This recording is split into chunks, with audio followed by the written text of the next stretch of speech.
नमस्कार. खरीप हंगाम आता अगदी तोंडावर आलाय आणि आपल्या सर्वांनाच माहितीये की ही वेळ केवळ लगबगीची नसते, तर आपल्या वर्षभराच्या कष्टाची आणि अस्तित्वाची असते.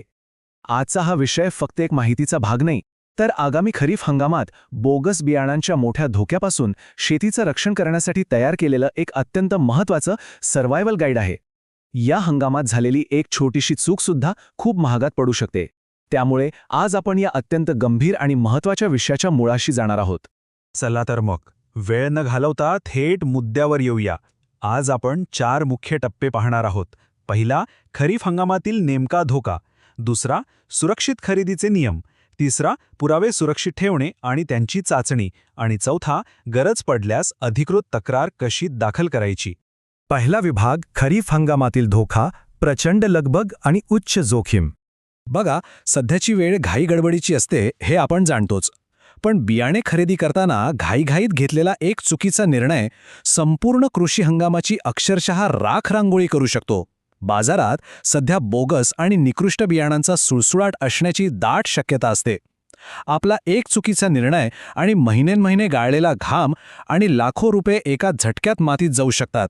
म्हणूनच या काळात डोळ्यात तेल घालून सतर्क राहणं अत्यंत गरजेचं आहे. आता यात नेमकी कोणती पिके सर्वाधिक धोक्यात आहेत? तर ती आहेत सोयाबीन, कापूस, तूर, मूग आणि मका. या उच्च मूल्याच्या पिकांसाठी सध्या बियाणे खरेदी अतिशय जोरात सुरू आहे. आणि नियम साधा आहे, जिथे मागणी जास्त तिथे फसवणुकीची संधीही जास्त. त्यामुळे ह्या पिकांबाबत सर्वात जास्त काळजी घेणं भाग आहे. पुढे जाऊया विभाग 2 कडे, सुरक्षित खरेदीचे नियम आणि योग्य स्रोताची पडताळणी. इथे फरक अगदी स्पष्ट आहे. एकीकडे आहे सुरक्षित मार्ग, म्हणजे फक्त अधिकृत परवानाधारक विक्रेत्यांकडूनच बियाणे घेणे.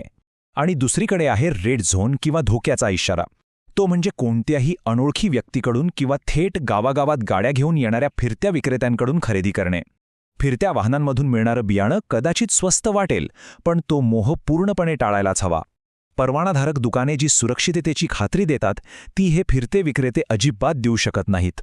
प्रत्यक्ष व्यवहार करताना या 3 गोष्टींची अजिबात तडजोड करायची नाही. 1. पक्के बिल म्हणजेच अधिकृत पावतीची आग्रहाने मागणी करा. 2. पिशवीवरील कंपनीचे नाव, बॅच नंबर आणि एक्सपायरी डेट तपासा. आणि 3. सर्वात महत्त्वाचे, बियाणाची पिशवी पूर्णपणे सीलबंद आहे ना याची खात्री करा. जर पिशवीला छोटासा जरी कट असेल किंवा ती थोडी जरी फाटलेली असेल, तर ती कोणत्याही परिस्थितीत न स्वीकारणेच हिताचे ठरते. आता पाहूया विभाग 3, पुरावे सुरक्षित ठेवणे आणि चाचणी करणे, ज्याला आपण पेरणीपूर्व प्रोटोकॉल म्हणू शकतो. आपला हंगाम संपेपर्यंत काही गोष्टी अत्यंत काळजीपूर्वक जपून ठेवायच्या आहेत.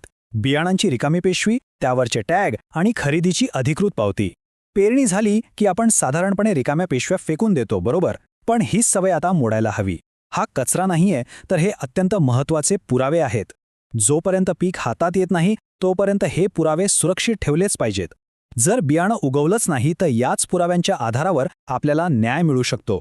इथे एक अतिशय रंजक आणि महत्त्वाची गोष्ट लक्षात घेण्यासारखी आहे. 1 ते 2 किलो. विशेषतः जे सोयाबीन उत्पादक आहेत त्यांच्यासाठी तर हा नियम अगदी मस्ट आहे.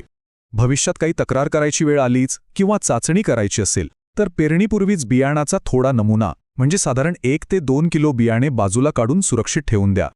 पुढे जाऊन गुणवत्तेवर काही प्रश्नचिन्ह निर्माण झालेच तर हाच नमुना प्रयोगशाळेत तपासून सत्य परिस्थिती समोर आणता येते. आणि हो, पेरणीची वाट बघण्यापेक्षा आपण स्वतः एक पाऊल पुढे राहू शकतो. पेरणीपूर्वीच घरच्या घरी त्या बियाणाची उगवण क्षमता तपासून पाहणे हा एक उत्तम आणि सोपा मार्ग आहे. आणि जर गुणवत्तेबद्दल मनामध्ये थोडीशी जरी शंका आली तर अचूक अहवालासाठी थेट जिल्हा बियाणे चाचणी प्रयोगशाळेत नमुना देता येतो. गुणवत्ता पडताळणीसाठी हीच आपली सर्वोच्च आणि सर्वात विश्वासार्ह संस्था आहे. आता येऊया विभाग 4 कडे, अधिकृत तक्रार दाखल करणे, पेरणीनंतरची कृतीयोजना. एवढं सगळं करूनही जर दुर्दैवाने फसवणूक झालीच तर हताश व्हायचं अजिबात कारण नाही. मदतीसाठी एक अत्यंत तत्पर अशी अधिकृत यंत्रणा सज्ज आहे. जर आपण मगाशी चर्चा केल्याप्रमाणे खरेदीची पावती, रिकाम्या पिशव्या आणि टॅग हे पुरावे जपून ठेवले असतील, तर ही प्रशासकीय यंत्रणा फसवणूक करणाऱ्यांवर नक्कीच कठोर कारवाई करू शकते. अशा वेळेस त्वरित तक्रार नोंदवण्यासाठी आपल्याकडे अधिकृत अधिकाऱ्यांची साखळी उपलब्ध असते. यामध्ये तालुका कृषी अधिकारी, जिल्हा गुणवत्ता नियंत्रण निरीक्षक किंवा कृषी सहाय्यक यांचा समावेश होतो.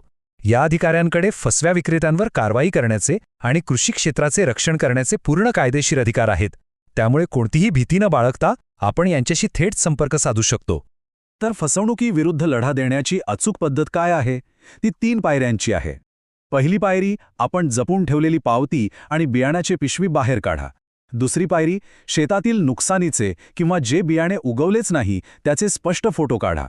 आणि तिसरी पायरी, हे सर्व पुरावे थेट संबंधित अधिकाऱ्यांसमोर सादर करा. असा पुराव्यांवर आधारित भक्कम खटला उभा राहिला की फसवणूक करणाऱ्यांना पळवाट शोधणं अगदी अशक्य होऊन जाते.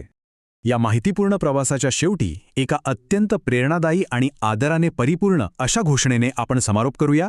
जय जवान, जय किसान.